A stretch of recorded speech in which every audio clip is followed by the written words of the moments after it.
Well, good afternoon. Thank you all for being here on the panel talk of Revolution Record Convention, Spinning Bricks Record Stores as Cultural Hubs. And long before streaming flattened the experience of consuming recorded music, record stores offered a tactile, social space where taste, identity, and community could gather. Today, with streaming online platforms and AI-generated playlists, record shops continue to thrive as more than just retail spaces. They remain cultural anchors in our urban landscape. And we have a great panel here. Thank you all for being here. Kate Siamro. Thank you. From Spinster Records and Lady Love Vinyl Lounge, one of the hottest clubs in Dallas nowadays. Thank you very much. Carla Grisham, who was born and raised here in Dallas and moved to Chicago to work with the legendary Dusty Groove for 25 years. Yeah. Thank you. Mike West, part of the It's okay, you can just make stuff up. the Denton jewel or treasure that it is Recycled Books and Records, who are partners with the record convention. And Daniel Salas from Dogs, Books, and Vintage in Fort Worth, also like a very incredible space. Yeah, we got the hub, the triangle hub right here. Yeah. The triangle. And well, we're going to be talking about record stores as living archives, scenes, and places. And I'm going to move from here. But the first question would be, why do you work in a record store? Okay. Which way do you want to go around? You can go first. Yeah. I'm gonna point at you. All right. Yeah. If you do something you love, you never work a day in your life. Right? Yeah, I mean, you're surrounded by history, by knowledge and mystery, finding there's always something new to find, and there's always happiness to be given to people who are looking for it, That's all I can say about that. That was beautiful. Yeah. That's really, really touching. Hard to follow that. I always wanted to work in a record store because I couldn't get a job at any other record store that I ever applied for when I was unemployed. But that being said, working at a record store, especially like Recycled Books, is much more than a record store. So I'm glad that my pawnbroking experience helped with some of that because I get to curate through everybody's junk and pick out the gems, of which there are many that come from all over this region and sometimes other parts of the country. Records as such have taken a different angle than what I expected when I first started working there about 3.5 years ago. But there are still true heads, and that is kind of the saving grace for me because I consider myself a mutant weirdo as well. Mm-hmm. I happened into it at a very young age. I got a job at Borders in the bookstore, and I was like, but those guys look cooler in the music side. And so I did that. At the same time, I was working at the Kimball Art Museum here in Fort Worth. Nice. And to me, moving to Chicago and working at Dusty Groove in particular was kind of the perfect culmination of the two, like an institution and just a friendly record store. And that was everything for me. It is like making people happy. I 100% agree with that. Definitely. Like that, doing that every day, like it doesn't get better. I would say my interest started with falling in love with the movie High Fidelity. And then that followed by reading Chuck Klosterman books in high school. And then the job came upon me, and I was just like, oh yeah, yes, absolutely, hands down, I'm never gonna leave this place. And that was at a young age as well. Yeah. So yeah, it was amazing. So everyone on the panel loves physical media, right? Yeah. Oh yeah. High Fidelity, nailed the record store scene. Oh yeah. Yeah, Yeah, that movie's incredible. Yeah. Yeah. It's pretty funny. That's funny because when people want to get a job at Dusty Groove and they say my favorite movie is High Fidelity, I'm like, oh gosh. They nailed the like manic depression. Yeah, that part. That's very true. Also, you're in Chicago, so you're like in the place that it was shot. There's the actually movie. my shop is literally right down the street from where it was filmed. Not only that, but like they filled it with kind of bad records to just make it look like a record store. And then they were like, oh, we need to like face the racks with something good. They called so us. real. You know? Yeah, it's definitely a passion job. I think it kind of sucks you in because it's too good to be true, to be Right. honest.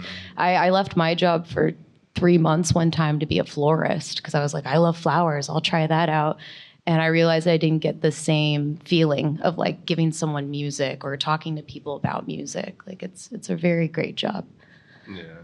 So Yeah, I just been working in like warehouse work and bars and all that stuff, and I was just like, man, I just want to try and do something I like, even if I take like a pay cut. And I was from the west side of Fort Worth, and Doc's was in the west side at the time, and it was a dingy little like place outside of 20. And yeah, you just like you fall in love with it. You fall in love with all the stuff you see and all the characters you come across. It's like never a dull day, like it's awesome.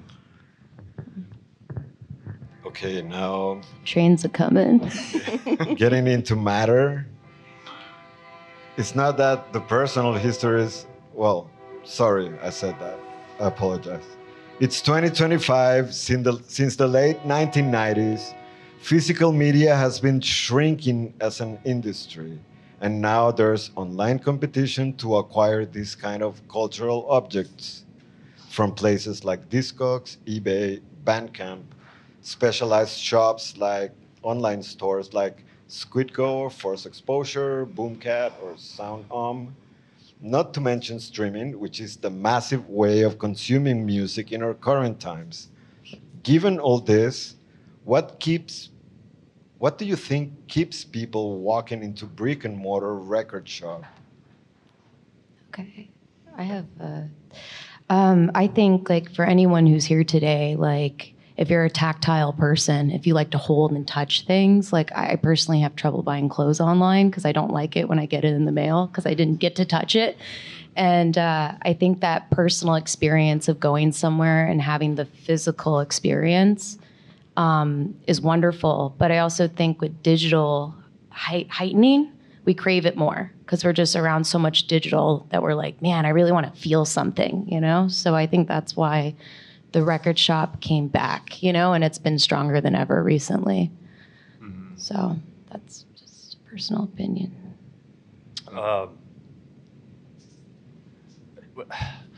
There's like kind of a confluence of choice, I think, that I see now. I'm going to go a little bit beyond what I see at Recycle Books. There's 2 colleges.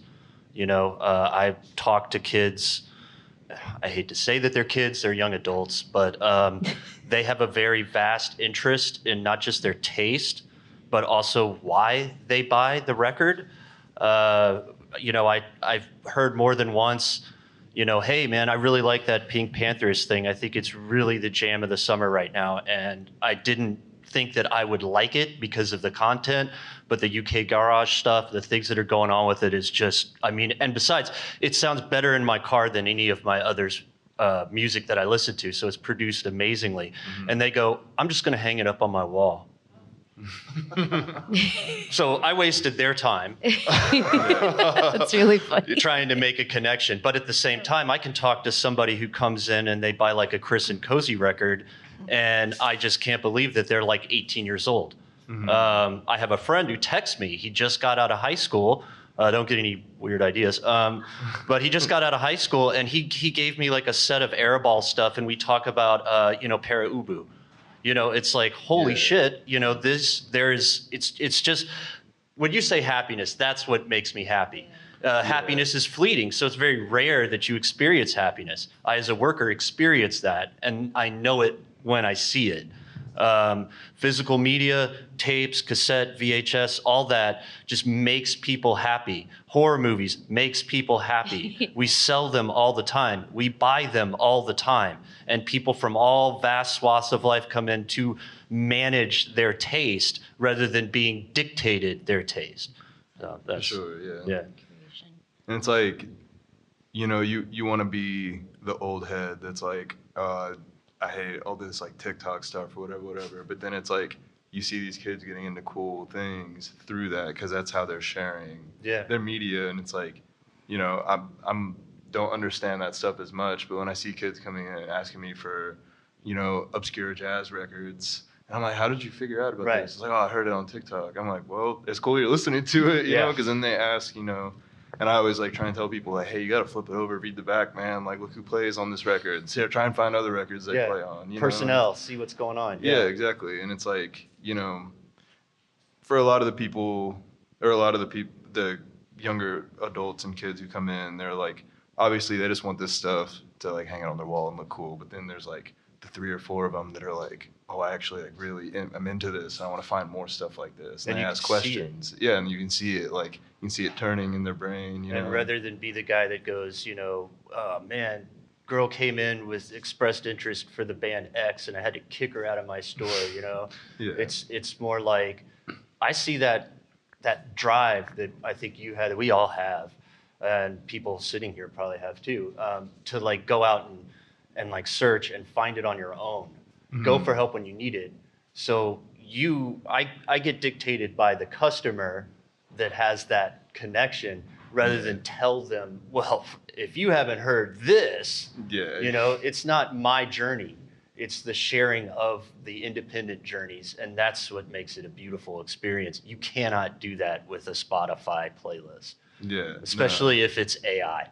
Yeah, exactly. Most of Spotify, I read Liz Pelly's book, The Mood Machine, and most of the stuff is based off of, you know, hey, I'm going to sleep. I'm going to listen to my chill cut sleep mix. Mm-hmm. And they get their data from that and they make their money from that. Mm-hmm. And who's the most popular? Ambient chill data to go to sleep to after you did yoga playlist and et cetera, et cetera. Because people are asleep. Yeah. Mm-hmm. So nobody's listening. Yeah. And somebody who comes into your store and says, where's the Rashad Roland-Kirk is listening. Yeah, exactly. Anyway. And, you know, it makes me the happiest when I see people come up, like younger people, and they're like, buy this obscure record that's like maybe not even expensive, something that's like obscure and it's like $3 and no one cares about it. And I'm like, oh, like, why'd you get that? And they're like, oh, it just looks cool. I'm curious as what it sounds like. And I'm like, that's the coolest thing, because like I don't think people understand the amount of music that's just not on anything. Mm-hmm. Like, it's so obscure, it's not even like on YouTube, like, because it's that, you know, but it'll just have one song on it that's awesome. And it's like having people discover that just based on like intuition, or, you know, it's like, and maybe it's terrible, but at least they have like the thing of like, I'm going to buy something that I think looks cool rather than like, I'm going to buy something because someone's telling me to buy it, you know? Mm-hmm. Yeah, like, I love that kind of stuff. And I think that's probably how most of us got our start, you know, was like, I read something the other day that was like, you know, in the 90s when you bought a piece of music, you know, and you're poring over it in the record store, and it's just like, okay, I'm about to spend $15 on something that is either going to change my life or ruin me for the next month because I wasted $15, you know, and like that doesn't happen anymore because they see it in the records and they just pull up their phone and like, nah, you know. So the fact that that still happens is like, those moments are incredible.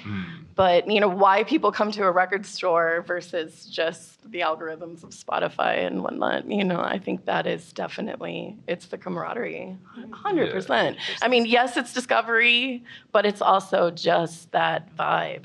I mean, it's really that simple. It's coming in, it's like one guy holds up a record, a guy down the way is going to say like, oh, that one's good, you know, and they start a conversation, and then, you know, the girl on the other end is like, what is that? I don't know that, you know, and these conversations happen, and that just fosters like 3 people buying 3 things they knew nothing about. They, you know, that's why you go to a record store, you know, versus just waiting for the algorithm to tell you what to buy, you know. I mean, we can talk all day about the differences yeah. in physical media versus streaming, but that's a different question. So You reminded me of a scene in High Fidelity when all of a sudden the character of John Cusack, okay, now I'm gonna sell 5 betabands. Uh-huh. yeah. Which And it have you guys had happens. that moment at your store when you put an album on and you're like, this is gonna hit someone? Not only have I had that moment, but it happened with the beta band. Like, I'm not kidding. I was like, someone was filming me at Borders at the time because every time I put it on, and all the guys I worked with were heads that were like, I was the kid, and they were like, worse. They're like, oh, this again. I'm like, you guys, come on. People come out of the bookstore to be like, what is playing? Amazing. It was not only that scene, but that record. That's so much better. Yeah. But I'm sure we've all had it. Yeah, 100%. it feels like winning. Yeah, that's really funny. Luckily, I think because there's such a thriving local music scene, I remember Mike Seaman did an economic report for his doctoral degree, and it was like, at the time, it was like, what was it, 100 bands per every square mile in Denton, Texas. Yeah. And so a lot of the things that make people go, it's not the beta band, that go, whoa, what is that? Yeah. Is like local music. Yeah. And so like if I play, like, he's not local anymore. Well, no, he moved back to Dallas. If I play like Shane English's new release on Lies, somebody will come in, and every time I play it, somebody's going to say something. What is this? Yeah. I say, well, take a picture of it and go buy it. Yeah. I'm not selling it. So in a way, it's kind of, but it's still that camaraderie. What is this? And other times it's, whoa, that's a really cool shirt. That's a really cool record. You have really great taste. I'm going to give you my discount. Yeah. Well, I think you're in such a influential location because you are by a university, let alone like a music university. Like people go there for jazz. And so I think there's like a power of location. And like your experience is awesome because you know what I mean? Like you get to talk to really young people who are trying to figure themselves out. And I don't know, I'm envious of that. That's really cool. It is cool. It is cool. And it again, when you sift through, all of the tourists and the location cubed, idea of the square is what it is to Denton, what it's become. Those are the moments that you're like, hey, I have an impact just by being here and just sharing whatever they're experiencing. And when they go out, because not all of them are going to stay in Denton forever, I know that they're going to go to places like Chicago or Los Angeles, or if, politically they feel different, somewhere overseas. And that will just continue. And recycled books and physical stores, brick and mortar stores, like everybody's here, makes that happen, for them. You can't do that from looking at the black mirror. Yeah, totally. I get that. Okay. Outside of your store, do you have a favorite record store? And what made it special for you? It's an overwhelming question. God, there's so many. Within Texas or like everywhere? The first one that races through your head. Oh my God. There's Record Grouch in Brooklyn, in New York, and it's ran by the nicest guy. And I was really excited to go in there because I was like, he's got to be a curmudgeon. He's in Brooklyn. It's called Record Grouch. It's tiny. And I went in there, and he specializes in like metal and punk, but he also has a bunch of like dance music. And he has a really cool crate that's like everything made within like 2 miles, which it's Brooklyn, so it's like insane. And he was the sweetest guy, and I told him I was traveling. He's like, I'll mail these back to you so you don't have to carry them. And that, like, oh my God. Because I'm sure all of you have mailed stuff, and sometimes it's a bit of a hassle. You'll do it, but it's like, and when you did it out of kindness, I was like, this is insane. He's not grouchy at all. He's not a grouch. You're not living up to your name, sir. But that's probably one of my favorite stores. So. It's funny, Ernesto asked me this question when we were in Austin recently, and he's like, "What's your favorite record store?" And no shade to anybody, because I just love Ernesto, but I was like, "Yours." Even though Wild Detectives is a bookstore, like his curation of the vinyl he sells is just like, I want every single thing, you know. So it begs the question, like, what is a favorite record store? You know, it could be anything. It doesn't have to be just a record store, you know. So I'm going to piggyback on that because that's my initial response was TerraVision pop up in Chicago, but then there was also this little Omaha, Nebraska shop that had just a crate of like electronic body music and early proto-industrial, and it was just that crate. I was like, "The hell is going on here?" You know, and but Wild Detectives in Yadev's garage. I think that somewhere you can just have a place to look anywhere, you know? So I haven't found my favorite record store yet because it's nebulous. I think Yadev's garage is a good answer, actually. Yeah. Like that guy's collection is insane. Yeah. He has and he has the BPM on each one. Like he cares, you know? I think that's his job.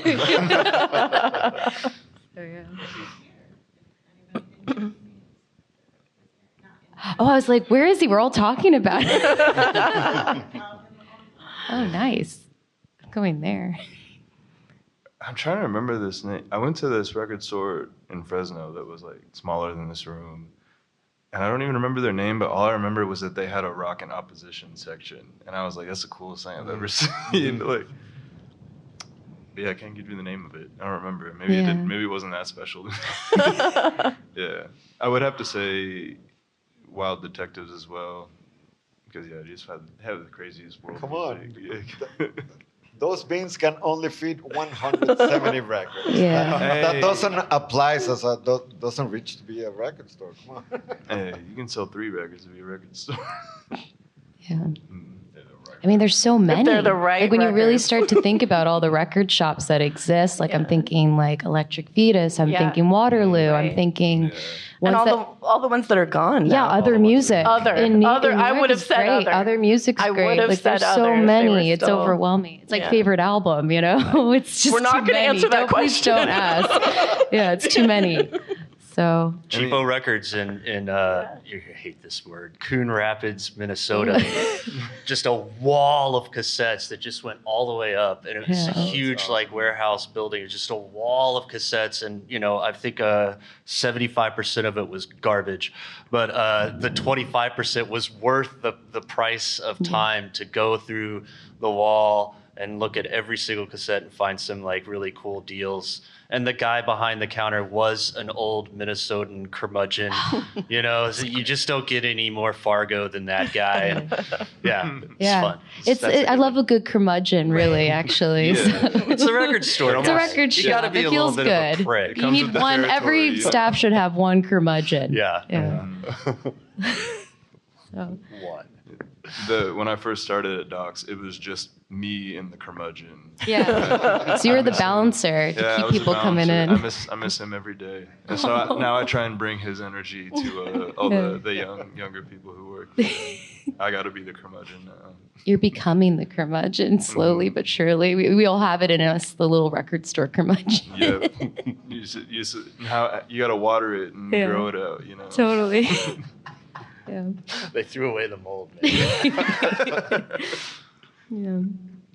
Well, the next question, it was already, you mentioned something about it, and it's about maybe we're living in times where physical media is unnecessary, because it's like in 1977, you wanted to listen to music, you needed to have the record or listen it or catch it on the radio.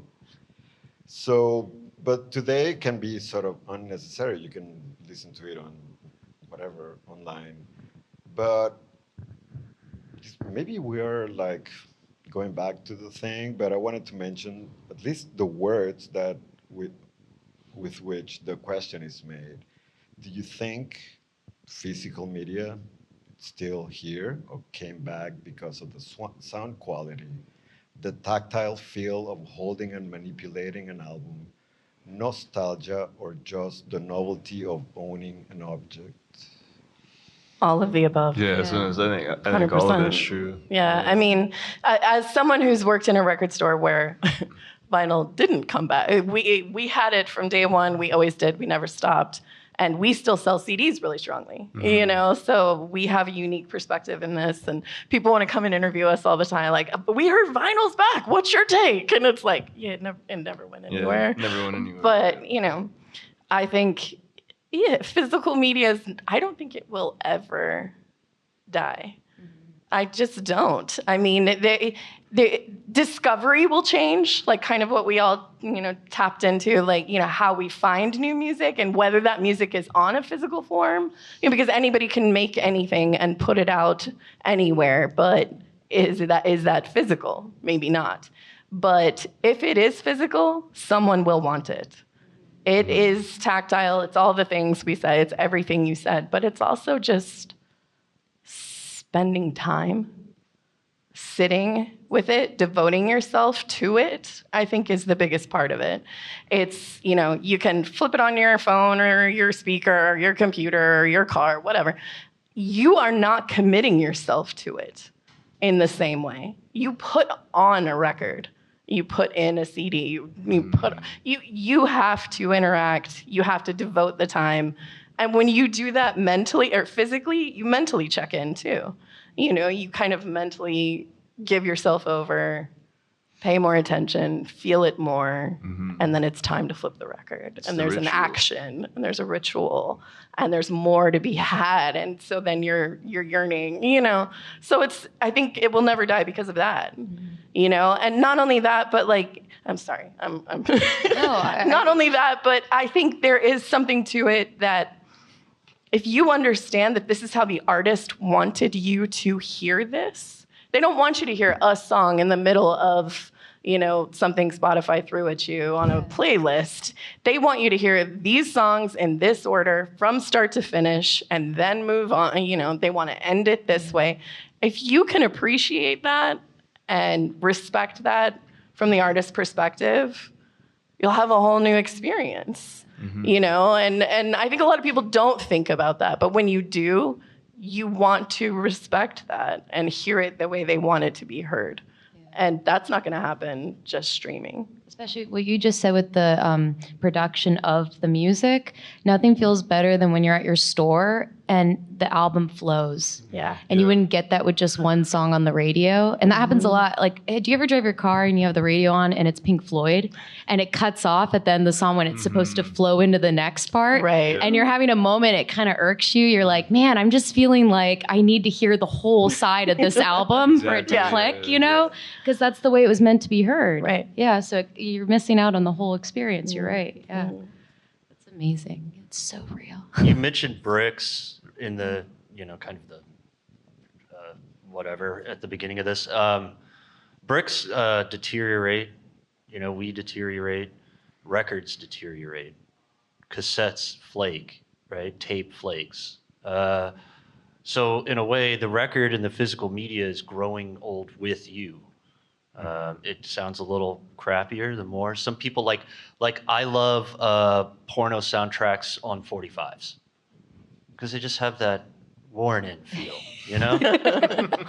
They've been played a lot. yeah, you set them up. But that and then also, to your point, Grace Jones' Muse. It starts out, the whole first side is just one DJ track. Yeah. You could tell that she wanted that side to be played and to be danced to. I mentioned Pink Panthers earlier. I felt embarrassed, like I'm gonna watch, like, I don't know, Degrassi or something, and I was like, okay, fuck it, I'm gonna buy this CD and I'm gonna listen to it. I don't care if I feel like I'm too old. I'm gonna put it on. And I was so surprised because it starts out and I'm like, I knew I made a mistake. And then I'm like cleaning something and then I'm like, whoa, this isn't stopping. And it continuously goes for 22 minutes. It just never stops. And I was like, I got to listen to it all over again. Yeah. And I've been listening to it like an autistic person, just over and over and over again. And it's great. Grace Jones' Muse is great. It's a really good feeling discovered on new music, especially because like there's been times we've opened albums in our shop and it'll keep going. And I'm like, oh my god, this is incredible. Like, no one is hearing that on Spotify that way. If you're listening to one song, one hit, you're not hearing that flow.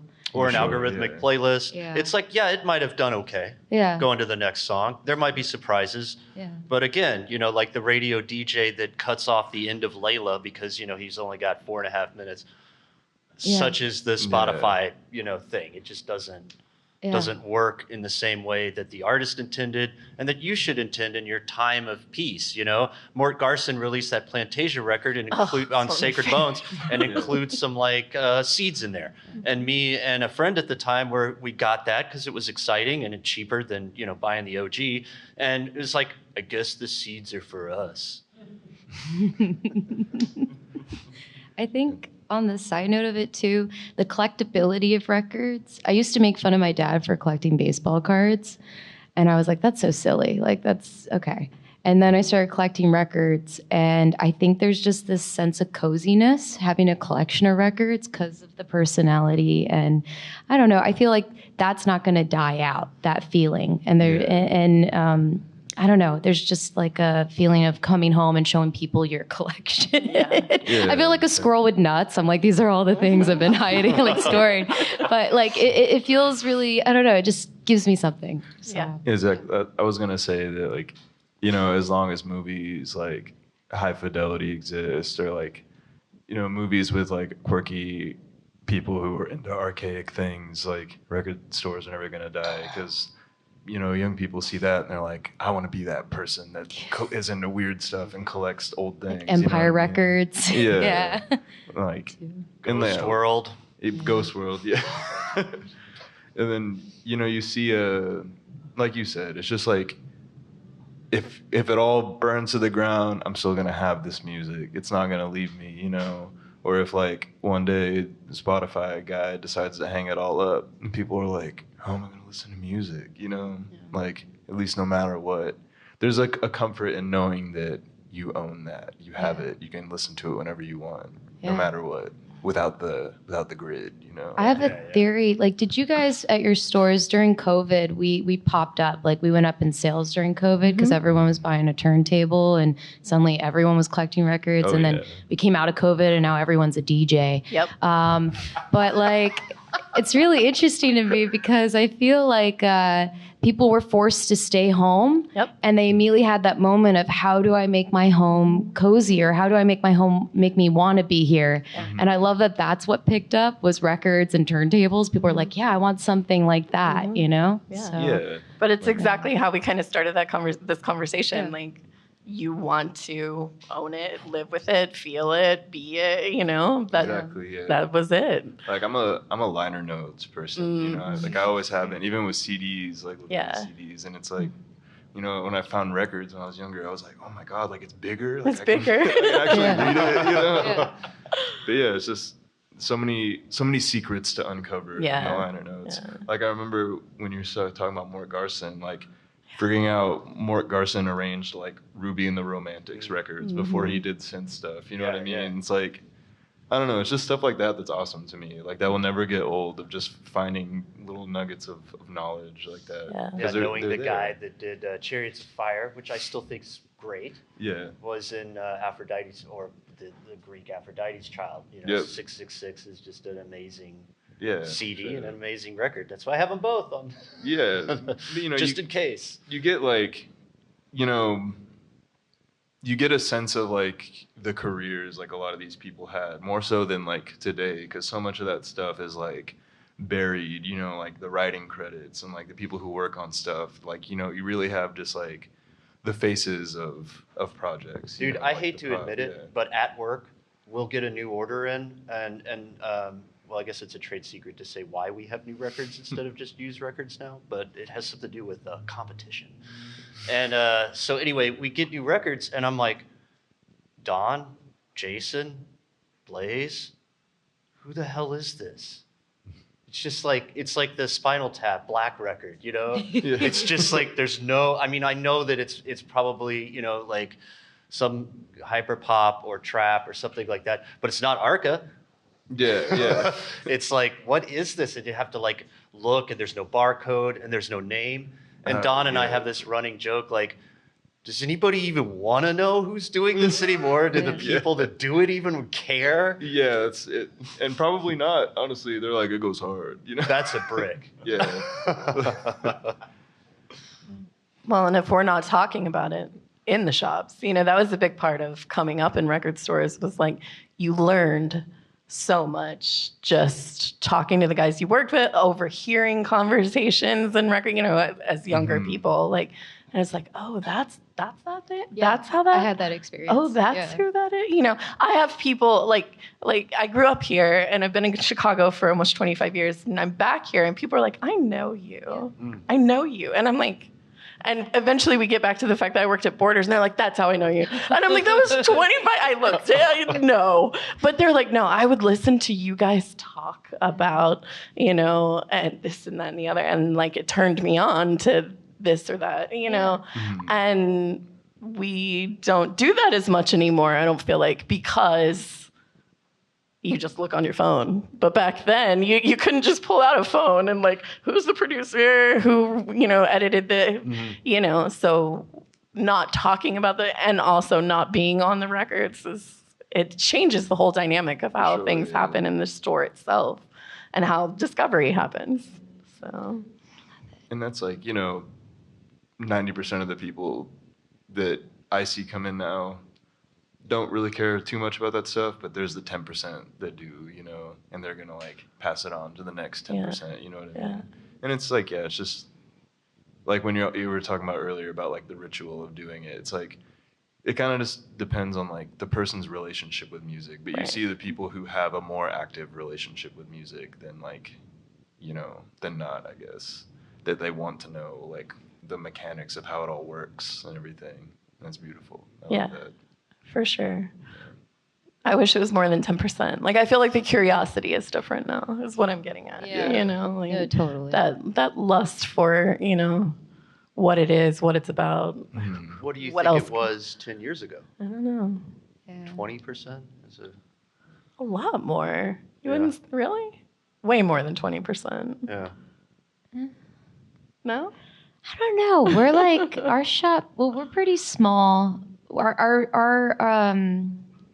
We have way more women who shop at our space than men. That's I would fantastic. say that. Maybe the spinster word attracts everyone.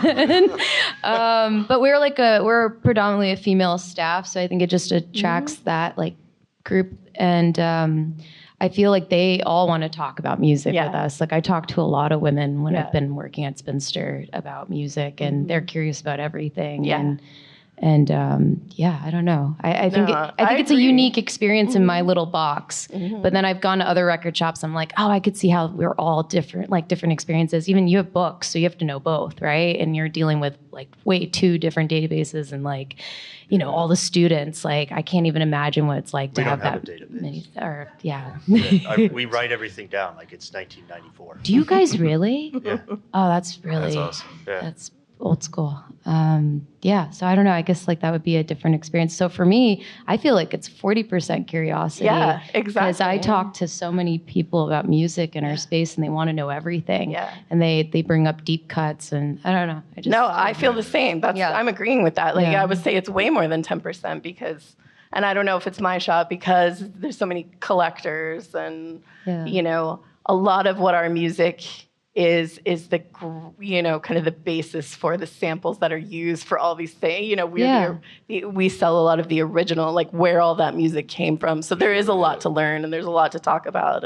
But when I hire people, I say like, you don't need to know music. You'll learn music here. Definitely. That's real. You will learn. You will be saturated. You will know. You will absorb, and we will talk and we will teach. And I think that's another big thing about the record store. Like, we're teachers, Definitely. not in the high fidelity snobby way, like that's not good enough, buy this. Yeah. But, just like engaging in that conversation and furthering that dialogue, Yeah.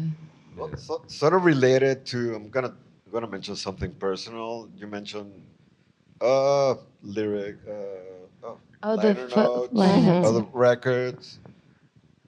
I've only been living here for 10 years. I'm from Venezuela. We speak Spanish there. Okay, you have English classes at school and everything.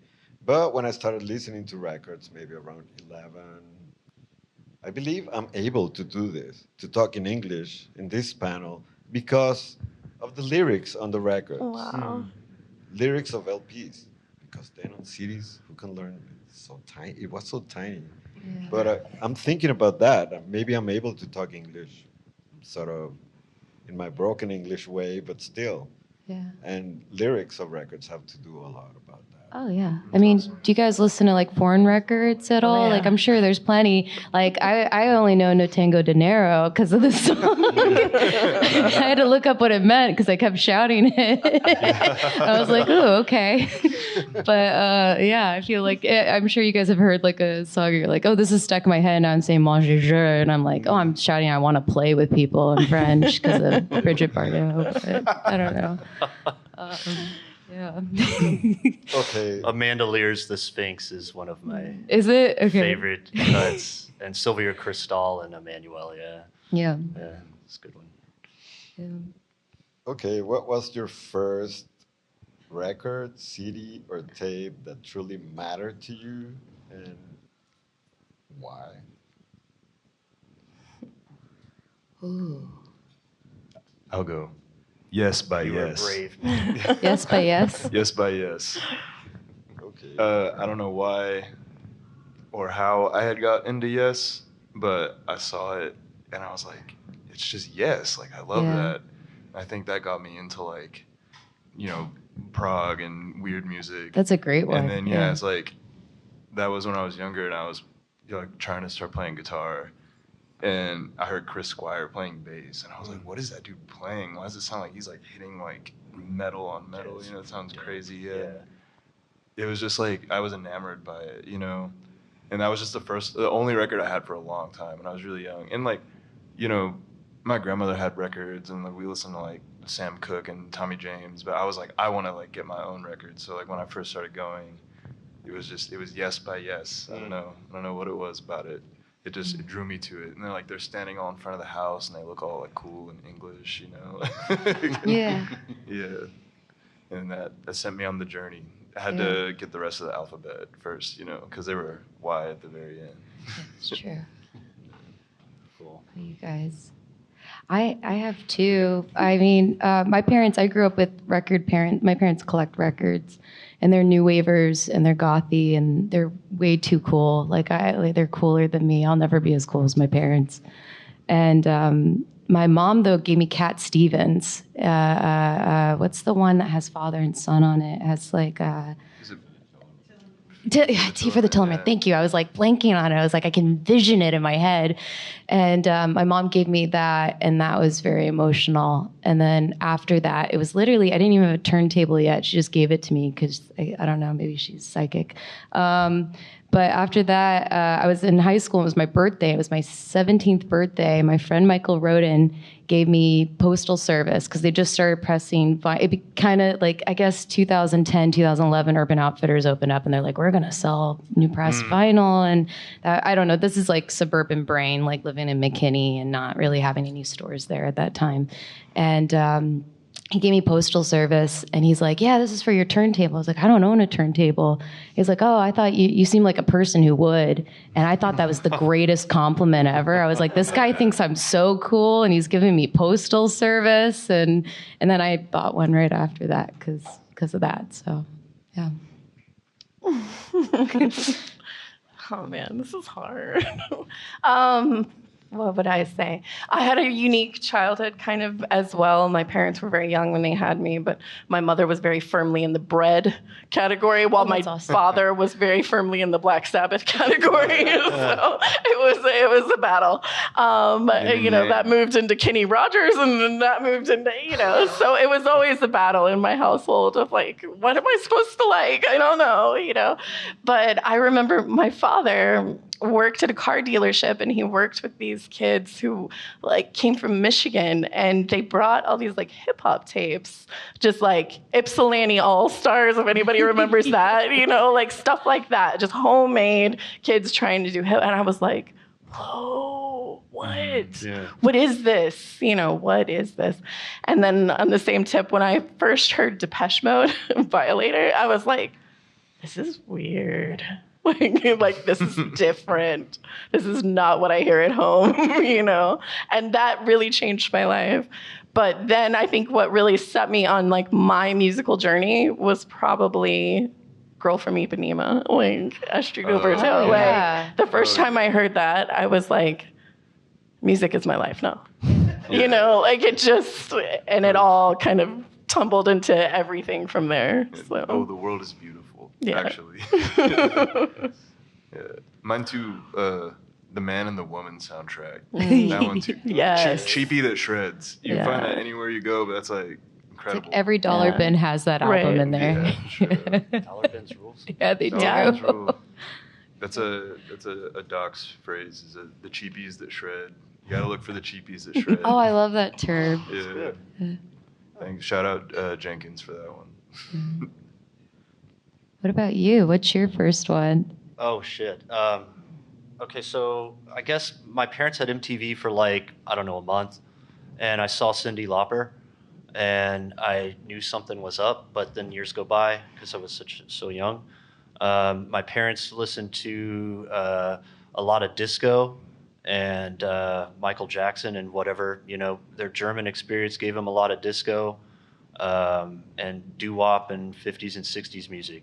When my dad went to Korea for a year and a half, I made him radio tapes of that kind of music. And I would like announce in my little microphone. But I didn't really discover anything that made me go, oh shit. And there was 2 records, and they were so opposing. One was "Consuming Impulse" by Pestilence. Had this guy with ants all over his face, and it was pretty hyper thrash metal. And I just was like, it was in my like waterproof Walkman, and I wouldn't go anywhere without it. And then the second one was Susie and the Banshees' Rapture record. I would listen to that on the bus on my way to school, so I wouldn't have a panic attack because I hated school.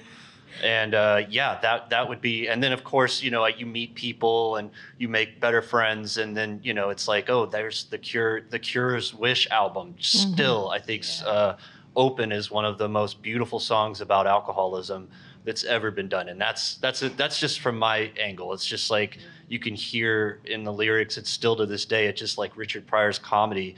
It just gets better and better the older I get.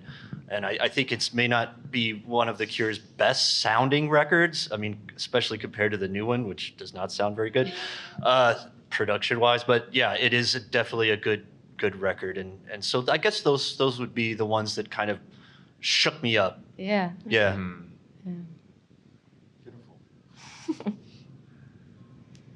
In your shops, do you see more demand for contemporary releases by current artists or for reissues and older titles? What does the balance look like these days to you? So, ¿por qué no los dos? I would say, people are buying Taylor Swift and Fleetwood Mac rumors more than most anything else. So it's definitely both of them. Like I said, the TikTok thing of like, you need these records. It's like Fleetwood Mac, Pink Floyd, Led Zeppelin by Led Zeppelin, But then at the same time, kids want, I keep saying kids, I don't know why I said kids, but younger people want the thing that's, like Chapel Roan and all this stuff right now. That's like definitely like the more popular things I see. And it's like, I'm not sure, the demographics may be different from where I am No, versus it's that way at our y'all space. are. We sell way more new music than older, but we also we're not really known for our vintage per se. Like, I think if you're gonna buy vintage records in Dallas, you're gonna go to Josie, like up there, because they have the biggest collection of vintage.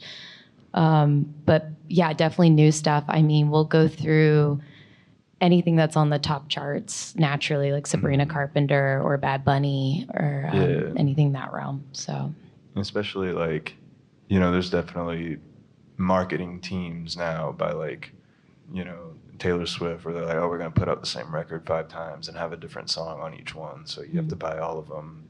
And there's people that are into that, and they're the same thing. It's the same idea of wanting to collect and like own all of it, you know.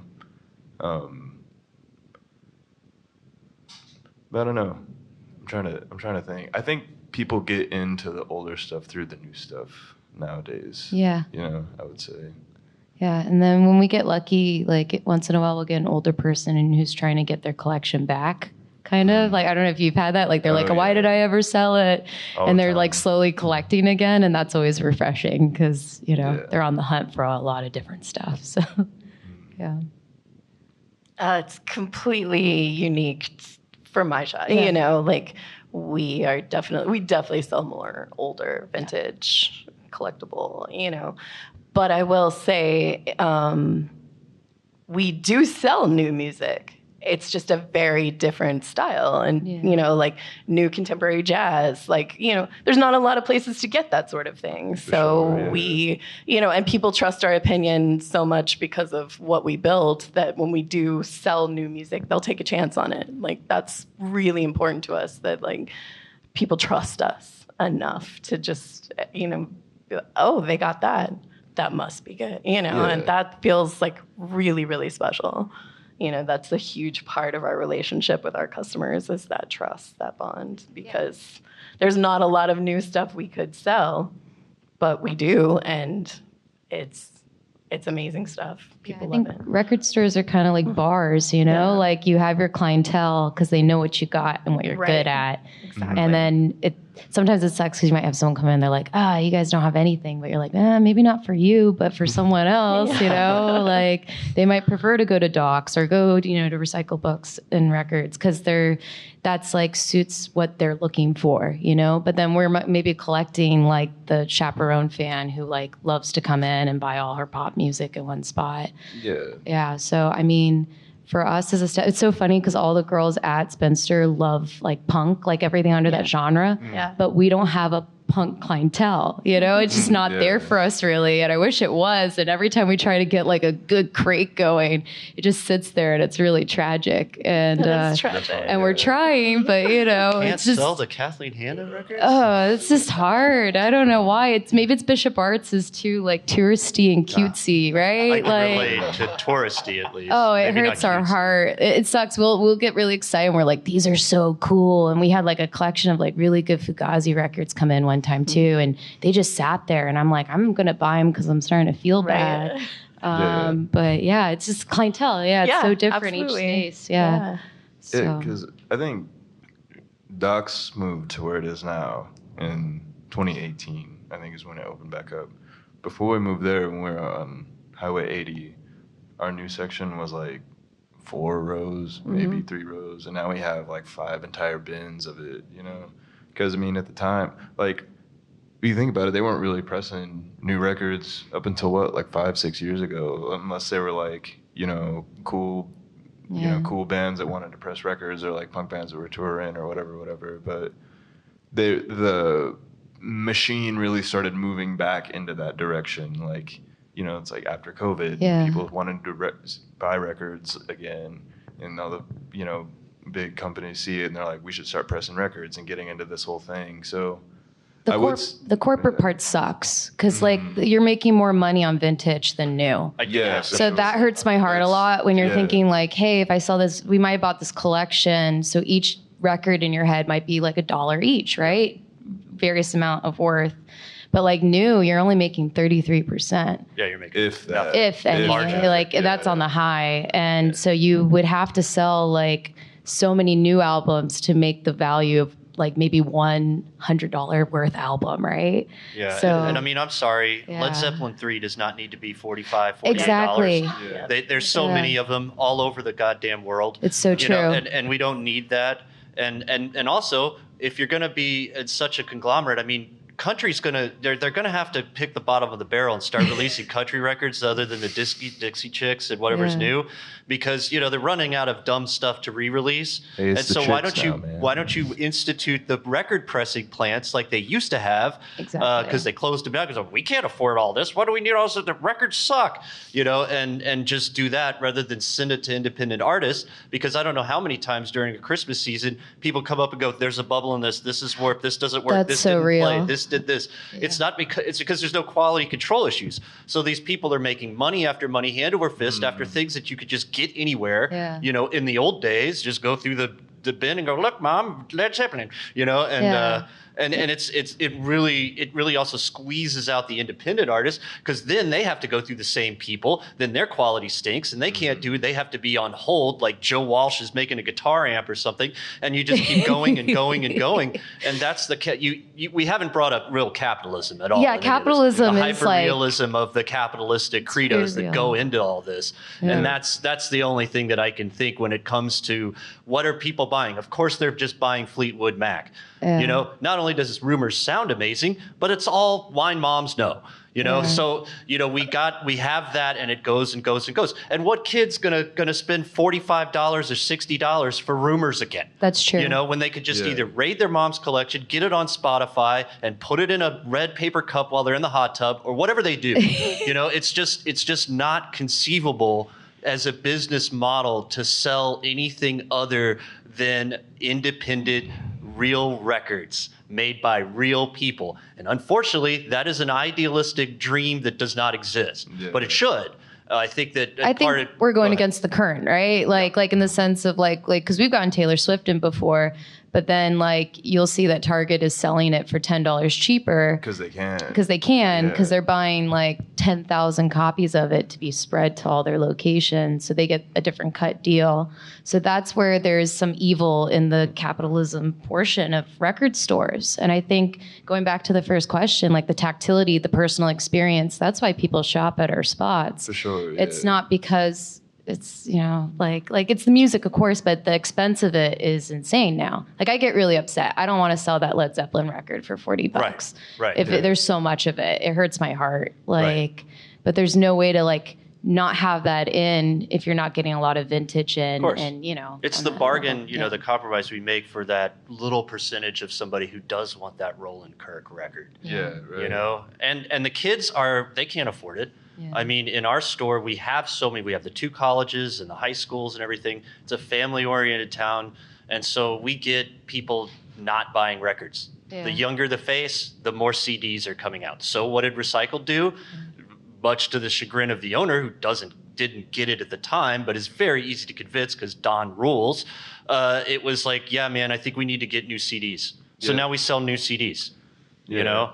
Of whatever, you know, whatever's like really hot. And luckily in Denton, it's still more of a Chappell Roan town than a Sabrina Carpenter town. So, you know, some of that like comes out, you know, in the product. And then capitalism is cool because we can't change it at this point. So this is an agreement and a handshake that I think is good for all. And I know all y'all's record stores are the same way, you know?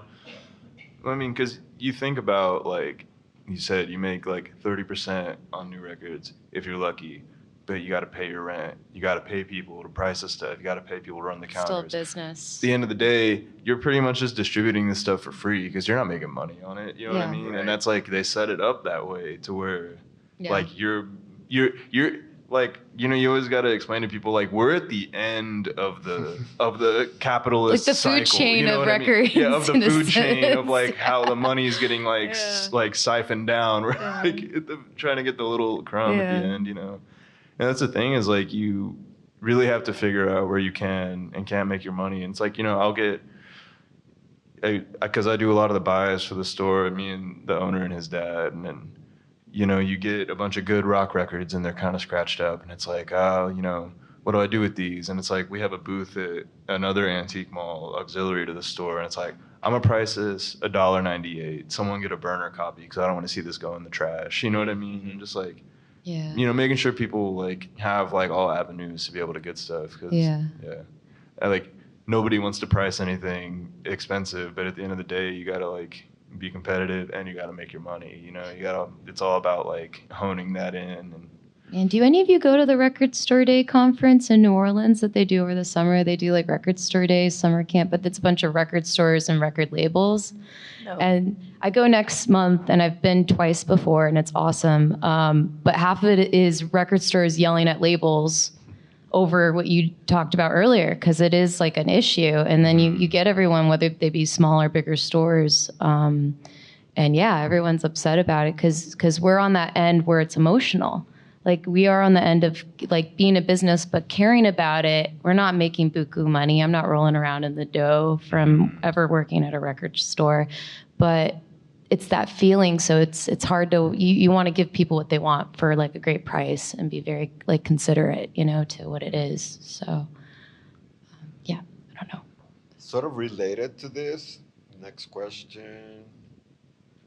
Reissues can mean very different things. On one hand, there's the work of unearthing music, small edition private pressings, overlooked scenes, sounds from parts of the world that were never widely distributed. But on the other hand, there's also what might be called format exploitation, endless deluxe editions, colored vinyl variants, or yet another remaster of a record. How do you see these two sides of the reissues culture, or if you have an opinion? Well, Everybody's looking at me. It's a bittersweet thing. I don't know. Yeah. It is, yeah. Because, I mean, you know, there's the side where it's like, yay, this is out and I can get it. And it used to be affordable, more affordable than buying an original, you know. But then you've got the collectors who only want the originals, will never buy a reissue. But then there's things that get reissued that you're hearing for the first time. Like it's that rare. And it's like, how else are you going to have it, own it, hear it? And those are really special. That, like if we didn't do that, we would never hear that music, you know? So that's still a reissue, but in that vein, reissues are amazing.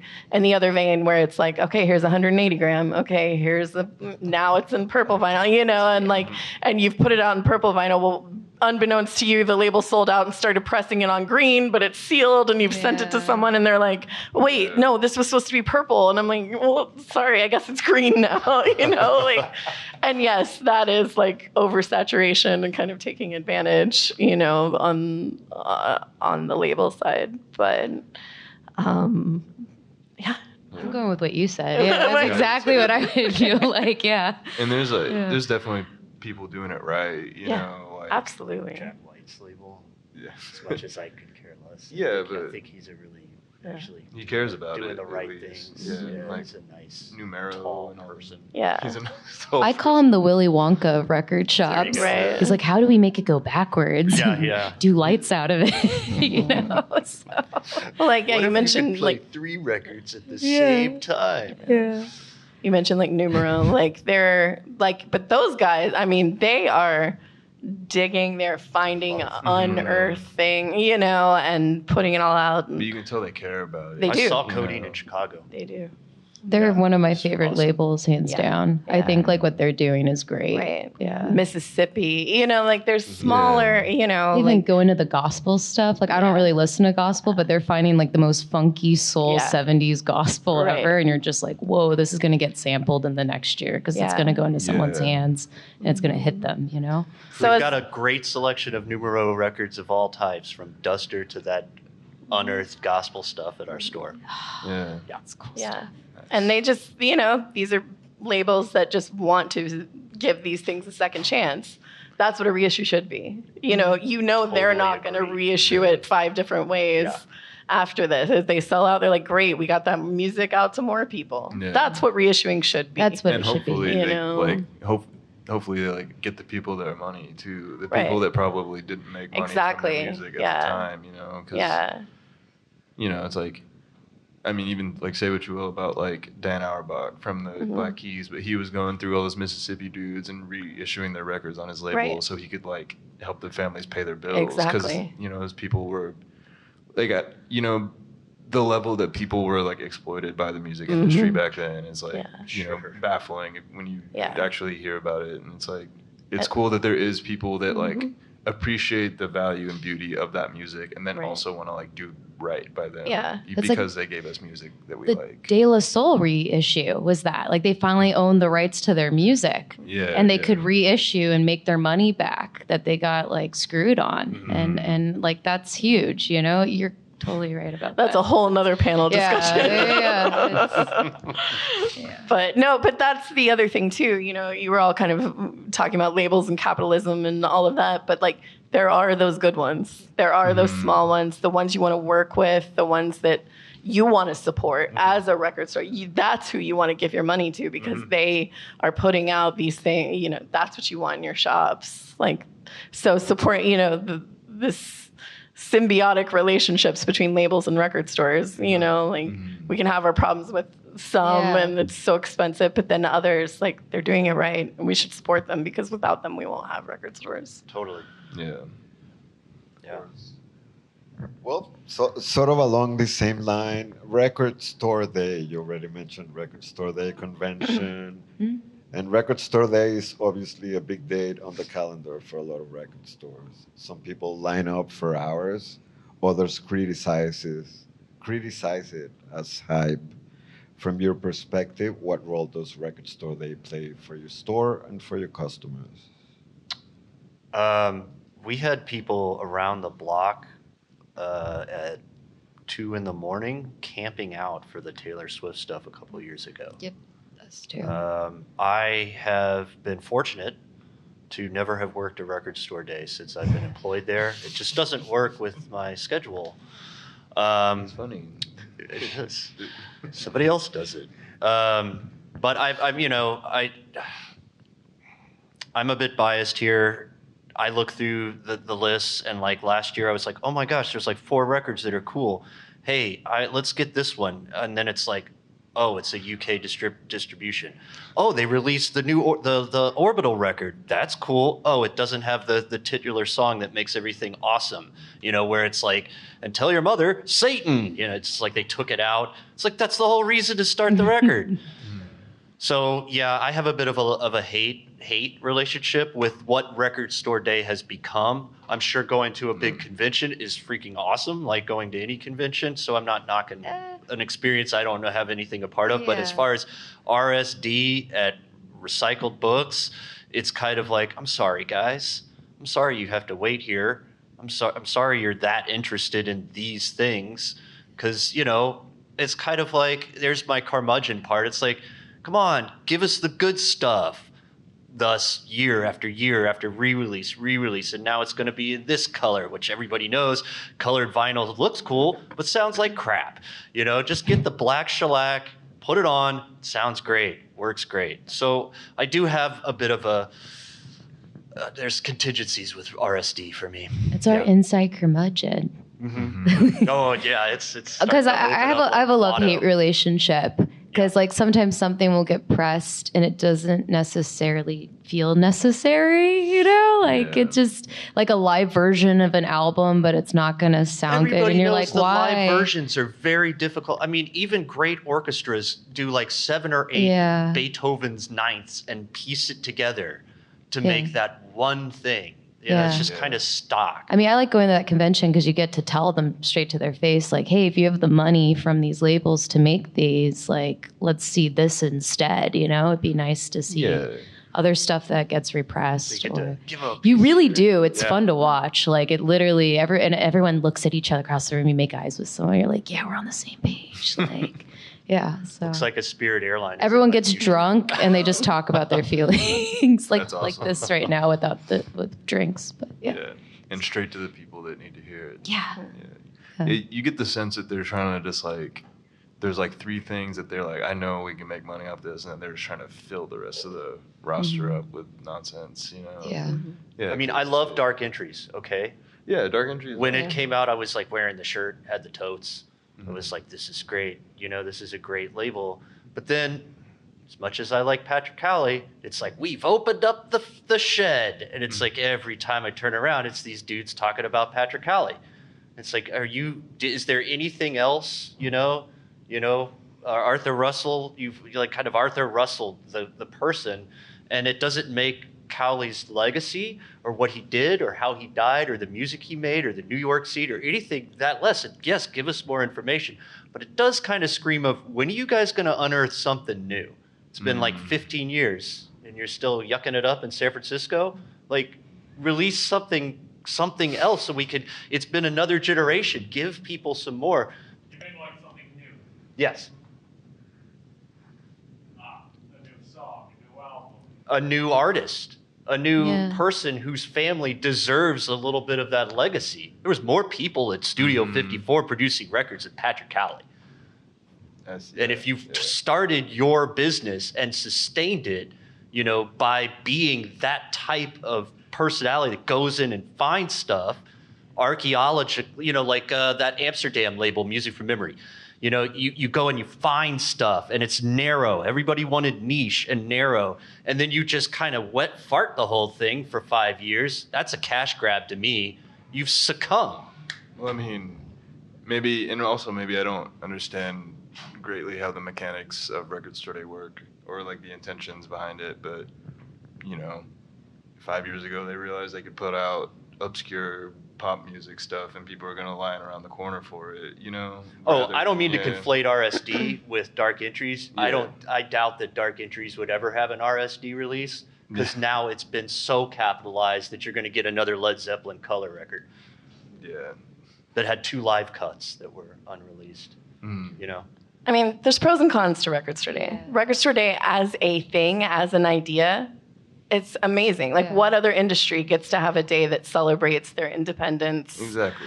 Shops, you know, like the idea was solid and good. It's just like everything become, you know, untenable. And a lot of it is untenable because they try to make it scarce so that you get into your record stores. But now there's so many record stores. One thing you mentioned, you know, since the pandemic, there are more and more and more record stores. So now there's so many that even if there is something that you actually want of the 4 things you see on the list, you'd be lucky to get 2.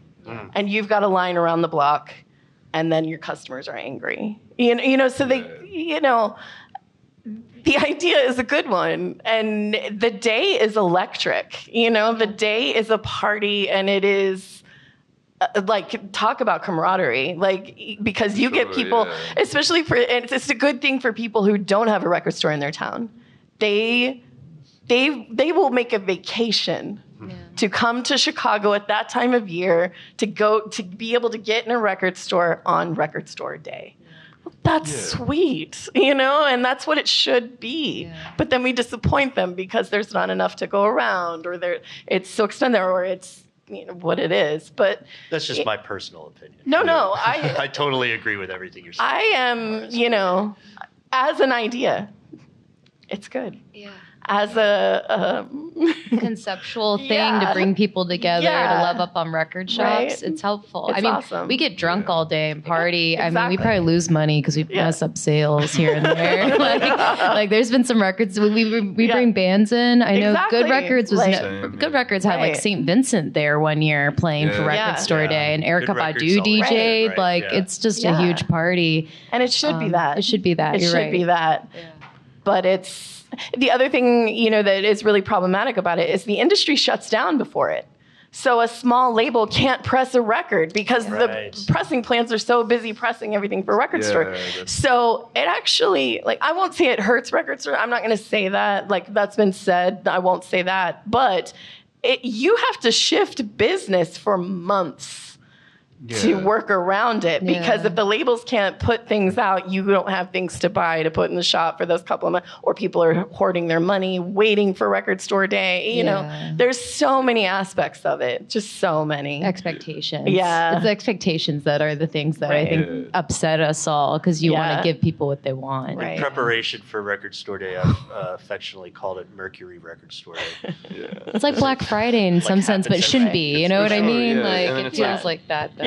It kind of hurts your heart to see like people camping out and buying up all the scarce stuff that people want, and you know that they don't want resell that music. Yeah, they're just trying to resell it because they know they can sell it. Then it's like, also too, you have to like how many copies of the show, or 20 copies, or 15 copies, and then it's like you're stuck with 12 of them, and you're like, what am I gonna do with this record that no one's gonna want after today? You know what I mean? It's like, it just gets hard. It's hard. It's a lot of like, I think pressure. The pressure is on the businesses at the end of the That's day. why you got to get drunk while you do it. You don't care. As long as you're drinking the whole day as a collective group. then everything will be fine. See, we're Everything's doing it fine. all wrong. If We someone offer coffee. cries, I'm crying with them. I'm like, I don't know either. I'm sorry Taylor Swift sold out. I'll cry with you. I know, yeah, I'm not a it's true. Swiftie, but I've had a few, It's so so we're sad. It's so sad. okay. Right. I've been at the forefront of many a tear Yeah. because of Record Store Day. yeah. And it's so sad to see. I saw a fist fight. We had a fight at one of ours. We have as Over well. which record? Yeah. Oh, it was over UGK. It was the Texas Shape 45. And this guy, cool, the actually. guy in the line knew the other guy was buying it to Yeah. resell it because I guess he talked about it at like 4 a.m. while they were waiting or something. And they literally fought over it, and it was so funny. I just sat there watching, didn't do anything. I just was like, "How do you react in this situation?" It's 7 a.m. I appreciate is. that it was UGK. Yeah, I do too. It can get unruly. It's Yeah. not like it's not pleasant. Like because of the pandemic, we had to switch Yeah. the way we That too. operated Record Store Days. So we had to move to like a list, because we weren't having people in the shop at the time. We were working through our takeout window, and but everybody who came through was like, "This is so civilized. This is so nice. This is so, Yeah. we're coming here every year, and Totally. that just kind of gives you the idea of the vibe of the day." It's changed a lot. Okay. Maybe this question is related. Yeah, I'm following the same line. With the comeback of physical media and major labels pressing new releases again, we haven't seen the return of the big corporate record store chains. You can buy vinyl on Walmart, on Target, on FYE at the mall, but there's nothing like Tower Records, Virgin Megastore, City Warehouse, or Sam Goody anymore. Why do you think record shops didn't follow the same path as books, where a chain like Barnes and Noble still exists? But those are still shutting down. Like Yeah. Barnes and Nobles, like They're Barnes and right-sizing. Nobles, Barnes and Noble might go bankrupt soon. So I do think we're seeing that, and I think those things are still shutting down. Just the record shops were the Yeah. first one to go. Yeah. Yeah. Why they haven't come back, I think, it harkens back to like the intimacy of your local record store, like what Record Store Day is, what we all do every day, why people come to a record store when they could just buy it online. That is that shop small mentality where you want to support your local, support your neighborhood. But now there are also so many that every neighborhood can have one. Yeah. And, where is there room for a big mega, why would you go there if you've got one in your neighborhood? I mean, It's just like it's lended. It's like Discogs and things like that have lended themselves, I think, to a lot more record stores because guys just collect, and then they're like, "Well, I've got it all. I'll just Yeah. open a store. I've always wanted a store. I'll open a store." And so you have a lot of small stores now, and it's like if you can have that, why do you need? I don't know. I've never It's a good felt. question. I don't know about you guys. I've never felt competitive with local other record shops. No. Right. And I've It's always all- felt it it's with all Amazon. love. I felt Yeah. it with Walmart. I felt it with like bigger chains of that sort. But like with other stores like Good Records near us or Josie, like I've always had this admiration because we're just different versions of Right. things that we all collectively experience Yeah. together. Yeah, So. sure. So I think like the big one won't happen Right. again. I don't think so. And there's a lot of love between Yeah. us. Yeah. It's like somebody's like, "Oh, you don't have the blah blah blah," and it's like, "Oh yeah, go down the road to so and so." Absolutely. They always Yeah. have that. It's like, I you love know? when people are like in from out of town. It's like, Yeah. there's never like, I'm not like, oh, like don't go here. You know what I Right. mean? It's like, Yeah. it's all like, No. you just gotta appreciate that everyone's like trying to do this, and like, at the end of the day, like people who like are gonna be opening like mega chains, they're just like looking at numbers on paper. They're not caring about the interaction between like the customers and whoever else. And it's like records are like a petroleum product. They're probably like, Right. that's too volatile. Don't want to mess with all that. Like I don't know. Yeah. And top 10 records. I meant to say that one too. I listed like all the record shops in Dallas except top 10 this whole time. Sorry, Anesta. They're not opening because they're soulless suits. That's why. I like that. I'm going with that too. Yeah. Say That's that what- 3 times fast. Soulless Suits. That's a Soulless good band Suits. name, actually. It is pretty good. Irish What kind of band would it wristwatch. be? Oh, it would have to be like like the new wave of indie music that's coming, like the Dare, like their whole things that suit on the cover have to be like that. Soulless Suits. Soulless Suits. Yeah. Cool suits. We'll become a band after this. Or maybe like Other than seeing Swerve Driver at Tower Records when I was a teenager, I really don't have any love for any of those mega stores. Now I haven't been to Amoeba, but yeah, I've always been like, what? I mean, the wall of cassettes at Cheapo and Coon Rapids is one thing, but being like, hey, can I get some help over here? You know, and looking at all the lights and the dumb stuff everywhere. It's just kind of off-putting. I like the Omaha, Nebraska industrial crate, you know, kind of experience. As far as record stores being able to build into some structural megapolis, dude, that shit has passed. And bookstores are just there for the kids to be put over there while their parents browse around and drink their Starbucks. Yeah. Starbucks is probably what's keeping Barnes and Noble open.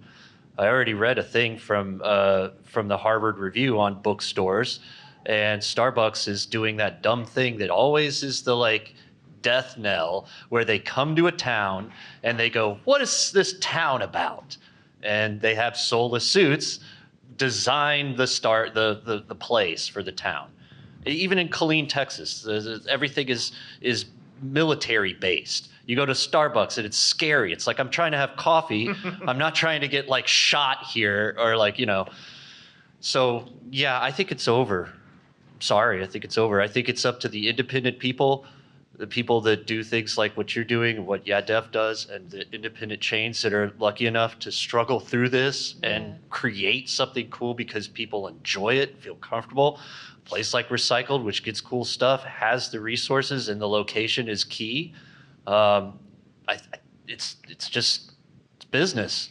Yeah, it's like how many years are gonna pass by before Target and Walmart are like, yeah, let's just pull the records off. It's not gonna work, you know, like because They're always discounted. Yeah. Have you ever gone in there and like just, you know, seeing like how many are discounted and you're like, oof. Yeah, like y'all know what Ollie's is? Y'all have Ollie's up here? Like, you know, I go to Ollie's and I find those like Garth Brooks box sets for like $15. Hey man, we That's get nice. we get too many of those that we have to buy. I don't wanna. yeah, you know, it's just like Once I saw a whole stack of Pearl Jam 10 in Aldi. I know. Yeah. And for a brief moment, dealers even were Dealers. trying to sell records. yeah. Next to the polo shirts. Yeah. How much do they It was want? only for- yacht They rock. were at the side of the Yeah. pyjama with some Crossley turntables. Yeah. Oh, those are Ooh. great. The ones who will not be named. Right. Yeah. Yeah, and even like what you were talking about earlier about like, you know, the pressings and people coming in and being like, oh, my stuff's messed up. And it's like, you know, something like that. They're just churning out record players that don't even play stuff right. And people come in, they're like, oh, like my vinyl's warped. And you hold it up and it's flat as a board, but it's just because their record player won't play it, you know? Those like, things are awful. Yeah. I don't try to educate, but sometimes, you know, I just can't help it. It's like, what kind of record player are you using? Like this record is more valuable than the record player that you Yeah, have. and I can't be rude. So That's what it's I just mean, like, it's do you know how to balance a tone arm? What's that? What kind of record player do you have? Oh, you know, one of those picnic Crousleys. Get a new one. Yeah, and it's Come hard back 'cause and I'll help you. You don't. Yeah, it's like you don't want to be like the record store guy. That's like something we always joke Yeah. about Yeah. at Docs. Is like you don't want to be record store guy, you know. But at the same time, it's like you want people to like be doing like things that are going to be beneficial to their like experience. But you're a you know? musician. Like, You know, I mean, did you go to the music stores when you were a kid, you know, and not have the old guys be like, you know what kind of fuzz pedal you should use? you Yeah.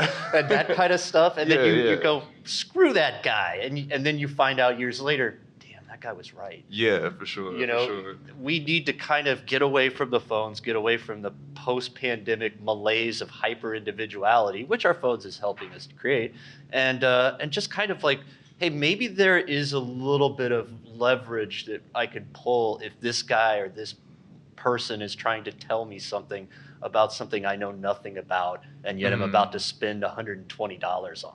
For sure. Yeah. You know, the fundamental thing, the thing where the art is located. you Yeah. know? I would say the suitcases are so cute looking that They I think it's are, gotten yeah. like younger people into like what it is. it hurts my heart because I know it's damaging their albums, right? I'm like, oh my God, I hope they don't play like something. But it's like, yeah, right? Yeah, it's fine then. Just let them have it. But I think like we have had, like I've worked in Spinster for 10 years now. So I've had like, I'm at that age now where I'm sure you've experienced this too, where you're like, oh, I've seen someone go from middle school to high school, now they're in college, which is the coolest feeling on the planet. But they started with the Crosley, and then they got their Audio Technica, and then they're like, I want to be a DJ and get a Techniques 1200, and and you're like watching that evolution, and it kind of does start with the really awful training wheels of the Crosley turntable or record player. So yeah, that's like a beautiful thing to see at a record store, is to like watch your customers like grow up, Or watch a kid buy their first record. Yeah. Like they mowed a lawn and they're like, I have $20. What can I get? Yeah, it's cute. Yeah. Well, I have some more questions, but we don't have more time. Oh. Dang.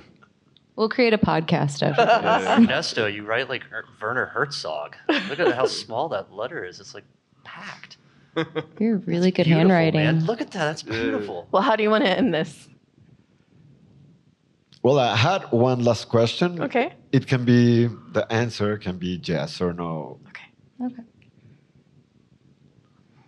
With so much music now being made just to fit into playlist moods, even fully AI generated tracks, have you ever had someone walk into your store asking for an album of an artist that turned out to be not a real band, but rather a playlist targeted or AI produced creation?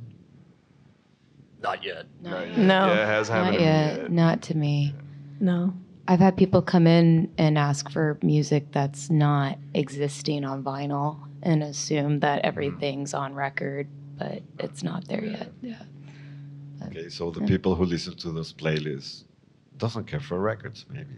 Yeah. Or they might know. I think we underestimate how smart Gen Z is in some ways. I don't know. I think they read up a lot. I think like some of them come in and they know like, I don't know, they know their stuff. They research, So I think sometimes they come in and some of them already know like, hey, that's not on vinyl. And I think they're not necessarily fond of AI fully. I think like, or I don't know, maybe I could ramble about this for too long actually. When are people not going to care that it's AI? Yeah. Like as long as it's chill beats to study to. I think we also still have a little bit of cred as like people you don't want to ask a stupid question Yeah, to. true, right? We have a shred of credibility, like that they're like, oh, I don't know about it. But We don't realize I how can't ask intimidating them. we actually are. So maybe it's that. But I think Kate's more onto it, that like they've done their research. Yeah. They know. They don't want to feel stupid and Right. ask. They're Right. aware. Yeah. They want to look cool and ask the question, but they don't want to look stupid and ask the question. Yes. Okay. The internet's taught them great ways to skirt insecurity. and They have a fake YouTube video confidence. how to talk to record store Yes. people that they Yeah. looked up before they came in. That's what we do next. We film that. How to talk to your local We record should make them store really cheesy, employee. like the '80s, like blockbuster training videos. Yeah. Well, thank you very much. Thank you. Thank you. Thank you. Thank you. And, Thank you well, for Thank you. Yeah.